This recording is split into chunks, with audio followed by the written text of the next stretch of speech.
Good morning. Hi, it's Stacy, and we are Loving My Veteran. We're continuing our talk about looking at PTSD through the eyes of the veteran.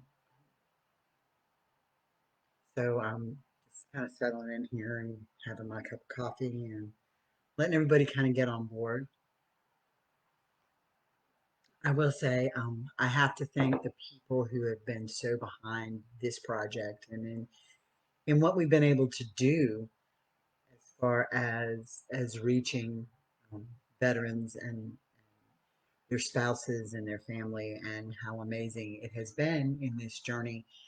We never ever thought that we would be to this point. We decided for a lot of reasons that we wanted to really look at PTSD, especially veteran PTSD, from the eyes of the veteran. And yesterday we kind of really touched on what their life is like, the best we can do it, because we obviously don't live it. So today I want to talk about triggers. And again, I cannot thank the veterans who have opened up, shared their stories, bits and pieces about triggers. So first of all, I just want you to imagine the morning of September 11th, and you're running around getting ready for work or whatever, and you've got, whether it's Good Morning America or the Today Show or CBS on or whatever it was. It's kind of like your background noise, right? And so you're running around, you're feeding your kids, you're getting ready for work, you're doing all these things, and it's kind of playing in the background. And then all of a sudden, those planes hit the towers. And what was background noise is now in your face. Morning, Michelle. It's now in your face. So that background noise is right there. It's right in your face. I remember talking with my mom, and the day JFK was shot, most people who were home were watching As the World Turns. One of the soap operas was on. And so again, it's background noise. They're watching it and kind of whatever. And then all of a sudden, the newscast is interrupted with this horrific thing that the President of the United States has just been assassinated. And so for PTSD and what that veteran faces, it's like a continual loop that goes on in their head. It's distorted. It's kind of just in the background, kind of like a background noise, like the fan when you're sleeping. It's just a little gray noise that's there. The images aren't always right there in their face, but it just kind of plays in the background, and then something triggers it. The loud noise reminds them of a bomb or an IED explosion. When somebody walks up to them and startles them, remember, they've spent this time in country on high alert that their lives and the lives of their buddies are in danger, and their brothers and their sisters are in danger. So when you walk up on them and you startle them and you surprise them, it puts them at that moment back in country. Smoke. We can be sitting around a bonfire at times, and all of a sudden, the smell of the wood changes, and it reminds them of the smell of an explosion or their vehicle. Morning, Brittany, or their vehicle being being hit, or the smell of a body. There's so much. Flames, same concept. We live not far from a hospital, so they're forever flying um, medical helicopters in and out to fly patients somewhere, right? And so just the sound sometimes of that helicopter can trigger Carl to think about helicopters in country. Touch. How often do we, as spouses and partners, go to reach out to touch our veteran on the leg, on the arm, or whatever, and they pull away. We don't know what's triggered them at that moment to make them pull away. Flashes the light. Um, we're blessed and we live in the middle of nowhere in Southeast Georgia in the boonies, but behind us on the backside of these 25 acres that we live on, there's a school. And when we cut all the bush and brush down, you can't see the school, but through the trees comes a little flashing light on the top of the school bus. And when school first went back in session here, it was kind of weird because we saw that stroby light. So just that light can be a trigger. I heard somebody say that they were trained to fight. They were never untrained to fight. And so every moment of and everything of their being is that trained to fight, that trained to fight mode. It's inbred in them. That's what made them good at their job. That's what made them there. In their minds, they're still ready to fight a war like they were taught. Now we add the events of this world upon us, the events of watching our own country implode. They see what they saw over there. So the triggers are more real because in their mind, they're still ready to fight. They're still there. Think about it. They were in country, there was a group of them. Even if it was scouts going out, there were two of them. For most of our veterans, it's them. It's them. So this pressure to protect is huge. And so the triggers just appear to them. Those triggers are there every minute of every day, and we don't always know what they are.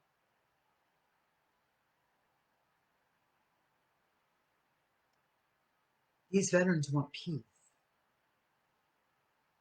They want peace. Carl often tells me, I need off. And I'm in my mind, I'm like, oh, well, just turn off. You can't. It doesn't happen that way for him. He doesn't turn off. Those memories never go away. Those moments never go away. They're played out in their mind, day in, day out, in the back of their mind, somewhere, and something triggers it. When they get in that zone, they get in that fight or flight mode. Two things happen. One of two things happen. They either get anger and rage and want to fight, or they flee and protect themselves. So in that moment, we don't understand why the anger builds up, why the fists clench. Doesn't mean they're going to knock us. They're angry. That anger and that rage that builds up, and they clench their fists, and they're angry, and they want to fight something.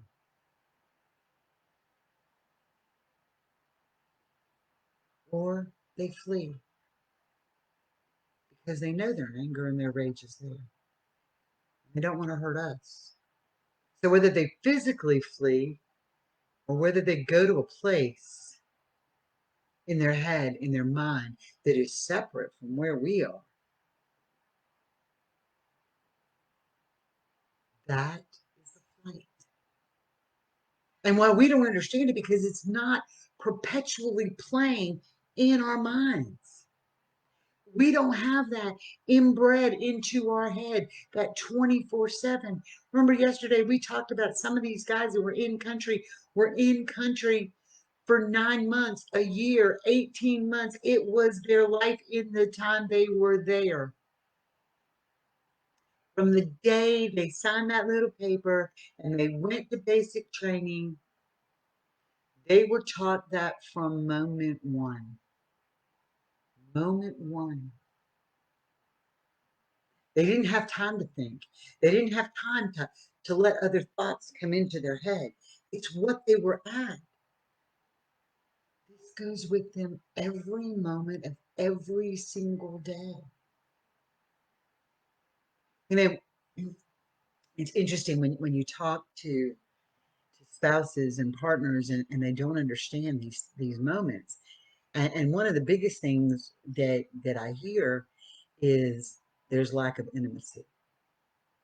Um, or there's too much sexual intimacy going on. It goes back to that fight or flight mode. Think about this. When you are intimate with your spouse, your partner, your husband, when you're intimate in that moment, they're focused on that moment in time, right? And so they're focused on that moment. Well, if they perceive danger and they're perceiving that the world is coming upon them, they can't afford to be focused on that 5 minutes of intimacy or half an hour of intimacy. Me and a friend of mine were laughing about it yesterday. Another spouse were like, girl, I take 8 seconds. But they can't focus on it because it stops them from their mission. Or the backside happens. They want it all the time because the hormone and the buildup is a release. And so you have both sides of that coin. Those are all part of the PTSD and the triggers and the stuff that happens in their heads. It's not us. Are there certain things that I know trigger my veteran? Yes, there are. I know that when I yell, I trigger him. God love him because he sticks around in my yelling moments. But I know when I yell, I trigger him. So I really try not to yell. For most of us, fireworks trigger them. So we avoid places where fireworks are. Now he does do well. Like we went to Disney and he did well because he knew at 9 o'clock at night the fireworks were going to go off and he was prepared for that and he had it in his head and so it was different. When we go to my mom's at the lake, um, these yahoos for whatever reason seem to think that it's a great idea when they get there on Saturday night or when they're leaving on Friday night that they got to shoot fireworks off from all over the lake. And because she lives on a cove, you can't see the ones behind us, but you can hear them. And the first time we went, it just totally put him in a place. Well, now he's aware that it happens, so it is less likely to trigger him at that moment. So those are triggers that we know. Those are triggers that we see. Those are triggers that we're aware of. And somebody said to me, "Well, we did the same thing the other day. It didn't trigger him." Well, yeah, but at the same time the other day, he might not have been to that same place in his story that's going through his head. It may be that one thing that takes you back that moment in time because that moment is playing in the background in his head. And it's strange because when you talk to people who've witnessed, like my mom, the JFK thing, she can tell you exactly who was on as the world turns when the newscast was interrupted. When the newscast interrupted, it was Bob Hughes was on as the world turns at that particular moment. When 9/11 happened, I can tell you exactly who was on the TV and what they were saying at that moment because it was background noise, but all of a sudden it became real noise to me when 9/11 happened. So those triggers that we don't understand, why are they triggered one moment and not the next? And why does this trigger them and this doesn't? It is because we don't know where that loop is in their head. They don't know where that loop is in their head. It is like a dull noise, like white noise. It just kind of plays. And then we expect them to be normal. We expect everybody's like, oh, well, shut it off.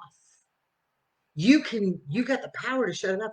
No, they fight every moment of every day to keep those feelings suppressed. We get exhausted being the spouses and the partners. We get exhausted at times. It happens and we get exhausted.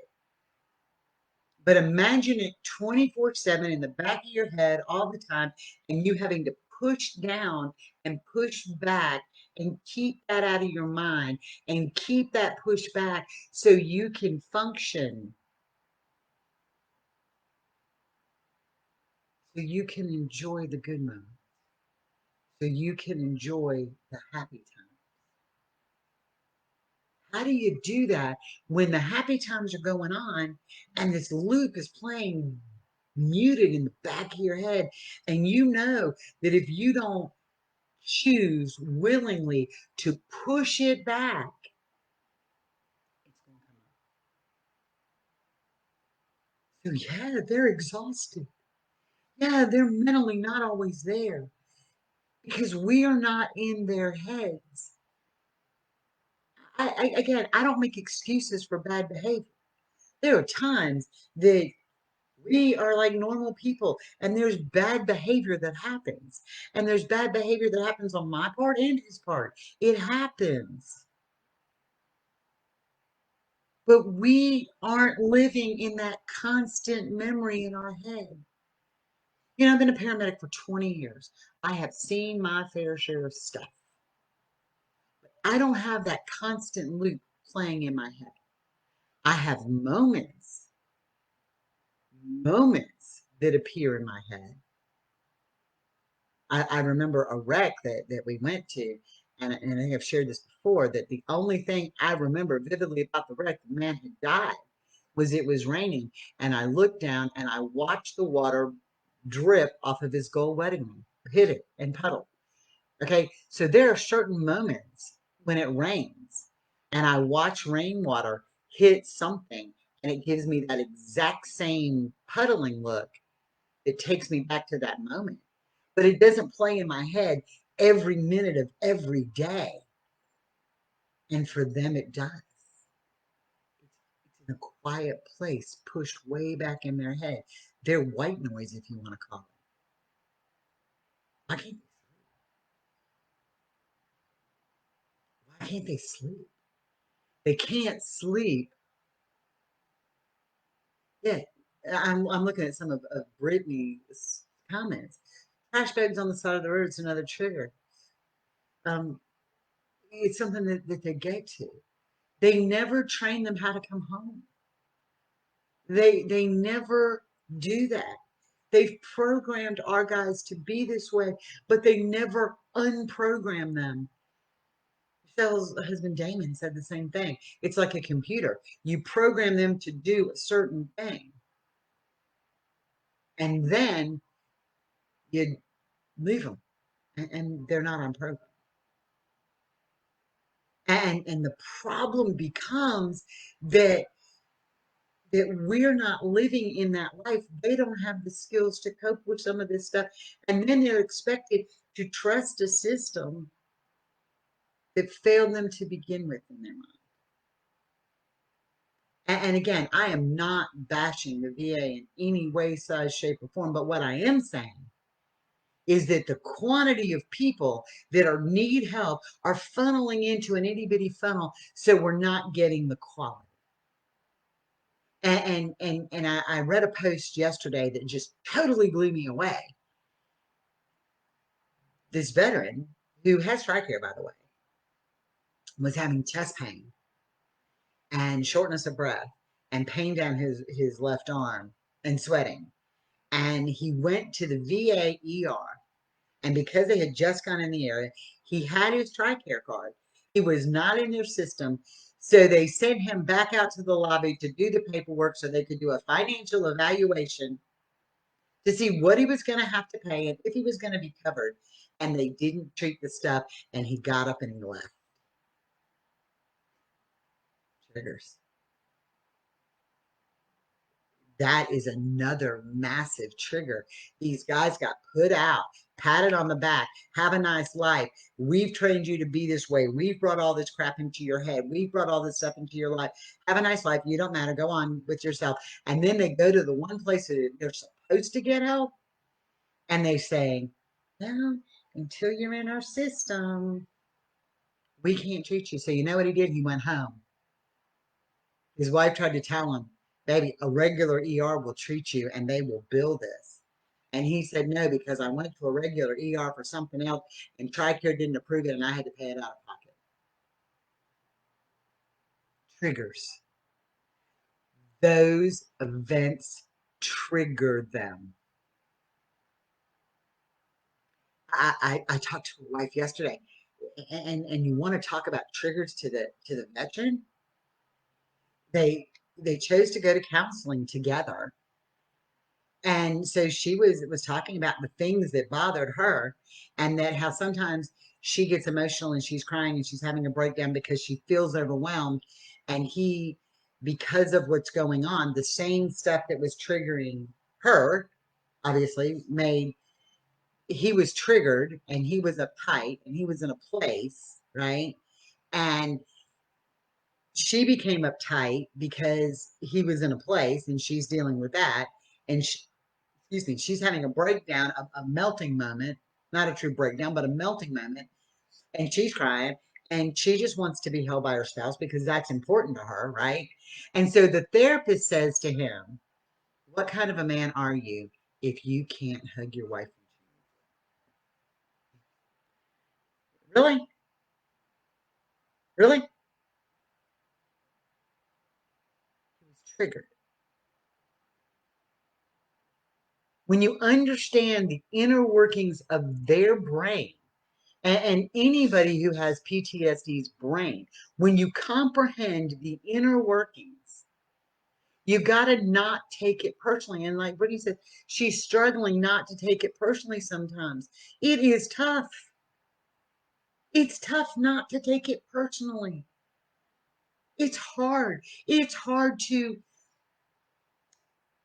there are moments that it's hard to love them.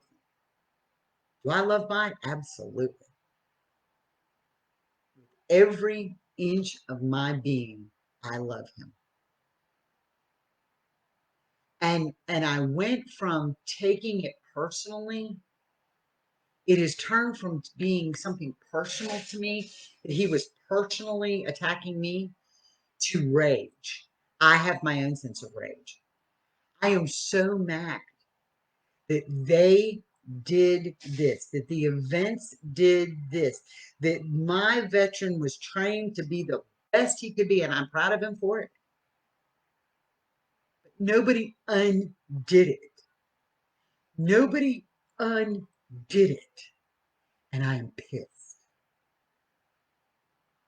And I watch this go on, and on. And the more this project grows, and the more this group grows, and the more these people we touch, the more it happens, the more the same stories I hear. They did this, and nobody bothers to undo this. And that's why we form a community to help each other, to uplift each other, to support each other, because we can never shut their background noise off. Shut it off. When they get anger, and when they get rage, and when they get frustration, they're frustrated at the events, and then they become frustrated at the trigger. And then because they can't be normal, functioning, be there for me when I need you to be there for me, having a happy moment when we need to have a happy moment, all it does is compound the anger and the rage and the frustration. So we've taken this thing that plays in the back of their mind and it gets triggered somehow, and then they can't do what we need them to do for us or for the family or for themselves, and that becomes more rage and more frustration. What happens then? We're back in a cycle of vicious triggers. I want to talk about a really specific trigger, and this is probably one of the most heart-wrenching triggers because it was so close to me. I have a dear friend, Rhonda. Um, Rhonda and I have been friends for a very long time. Our kids were friends. They went to school together. Her son, James, was like my son. When James deployed, I was there when they all packed up and said goodbye, and I was there and told him goodbye and told him we loved him. And he came back, and we all celebrated him coming back, and everything was great. Years later, I get a phone call from Rhonda. I'm a paramedic. I'm at work, and she said, "Stacy, are you working?" I said, "Yeah, I am. Why?" She said, "Can you come to James?" Absolutely. What's wrong? She said, "Stacy, he tried to kill himself." I said, "What?" "I'll be right there." We went and got James in the ambulance. I sat there with him and talked to him in the back of the ambulance. I said, "Baby, what's going on? What's the matter?" He said, "Miss Stacy, I'm not proud of what I did." I said, "What do you mean what you did?" He said, "I played soccer with my son today." I said, "Okay, that's great. You love soccer, babe. Tell me what's going on."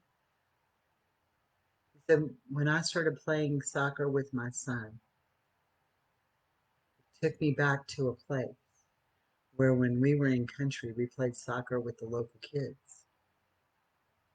And we done it for months. And one day, this little boy who was the age of my son, his soccer ball was no longer a soccer ball. It was a ball. He didn't stop, no matter how much we played with him. He kept coming forward, and I shot him.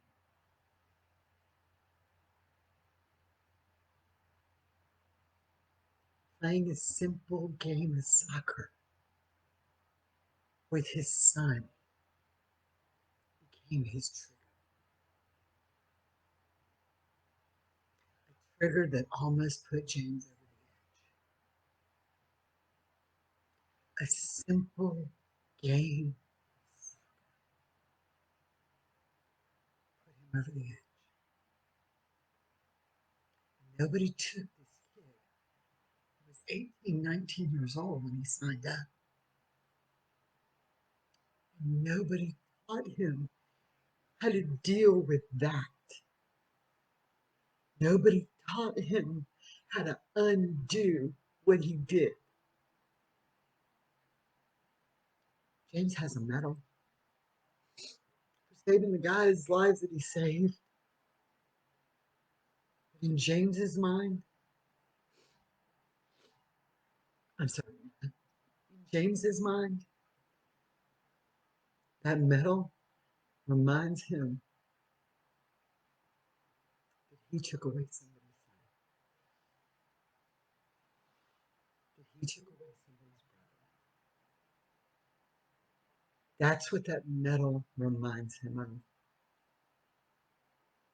this game that he loved so much his entire childhood, and he couldn't wait to pass on to his son. And by the grace of God, his wife was there, his parents showed up, and he's still here. He's learned how to play soccer with his son. That's the reality of triggers. And that's what we don't understand. And because of them, because of all of our veterans who have been out here and done this for us, I don't have to. I don't have to have that white noise in the back of my head every day. I don't have. So when we talk about triggers and we want to look at it from their point of view,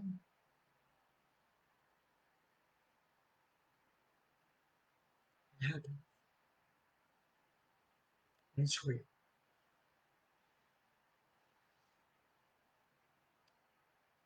And I just want to thank all of you for joining us and being part of this discussion and getting the word out that our veterans' lives matter. And on our Facebook page and everywhere else, there's the pledge that I encourage each of you to take, record it, post it, share it, become that advocate, become that voice, become that person.